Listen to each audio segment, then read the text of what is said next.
How to fix you are not connected to any network on Windows 10.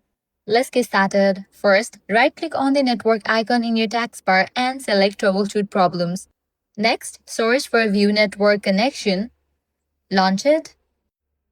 Now here, make sure your all adapters are enabled. Right-click on it and select the option Enable. Next thing you want to do is use Command Prompt. So search for Command Prompt. After it appears, click on the option Run as Administrator. Now, you will need to type in these command prompts. Type the following commands one by one, pressing Enter for each. Netis WinChalk Reset, Netis int IP Reset, ipconfig /release, ipconfig /renew, ipconfig flush DNS. After executing these commands, close the window and restart your PC. Next up, Network Reset. Launch Settings. Head over to the option Network and Internet. Then click on the option Advanced Network Settings. Over here, you're going to find the option Network Reset. Click on that and go through the process.